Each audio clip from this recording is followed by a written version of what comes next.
அஸ்ஸலாமுஅலைக்கும். Hi friends, எல்லாரும் எப்படி இருக்கீங்க? இன்றைக்கி புதன்கிழமை. இன்றைக்கான லஞ்ச் பிரேக்ஃபாஸ்ட் என்னென்னு பார்க்குறதுக்கு முன்னாடி நிறைய பேர் ஹாய் சொல்ல சொல்லியிருந்தீங்க. ஹாய் சொல்ல சொன்ன எல்லாருக்குமே பெரிய பெரிய ஹாய்.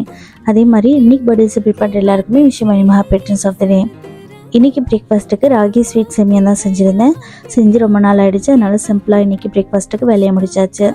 இன்றைக்கி ஹஸ்பண்ட்கான லஞ்சுக்கு நல்லா சுட சுட சூப்பரான சிக்கன் மந்தியுமே செஞ்சு ரொம்ப நாள் ஆகிடுச்சு. அதனால் இன்றைக்கி செஞ்சாச்சு. சிக்கன் மந்தி ரெசிபி ஏற்கனவே நான் வீடியோ அப்லோட் பண்ணியிருக்கேன். ஆனால் அதை விட இது கொஞ்சம் டிஃப்ரெண்ட்டாக ட்ரை பண்ணியிருந்தேன். ரொம்பவே சூப்பராக வந்திருந்தது. ரொம்ப சிம்பிளாக செய்யணும், டேஸ்டியாக சாப்பிடணும் அப்படின்னு நினைக்கிறவங்க கண்டிப்பாக இந்த ரெசிபி ட்ரை பண்ணி பார்க்கலாம். அவ்வளோ சூப்பராக இருக்கும். இன்றைக்கி சிக்கன் பார்த்திங்கன்னா கேஸ் ஸ்டவ்லேயே க்ரில்லும் பண்ணிவிட்டேன். அதுவுமே ரொம்ப நல்லா இருந்தது. ரெசிபி ஒன்றா கமெண்ட்டில் கேளுங்க, சீக்கிரமாக போஸ்ட் பண்ணுறேன். ஸோ சிக்கன் மந்திக்கு தக்கூஸ் இல்லாமல் நல்லா இருக்காது, அதுமாரி ரெடி பண்ணிவிட்டேன். இன்றைக்கி ஸ்நாக்ஸ்க்கு வாட்டர்மெலன் தான் இருந்தது, அதை கட் பண்ணி வச்சாச்சு. இன்றைக்கான லஞ்சை பிரேக்ஃபாஸ்ட் பார்த்தாச்சு. வீடியோ பிடிச்சினா லைக் பண்ணிக்கோங்க. நாளைக்கு பார்க்கலாம். பாய்.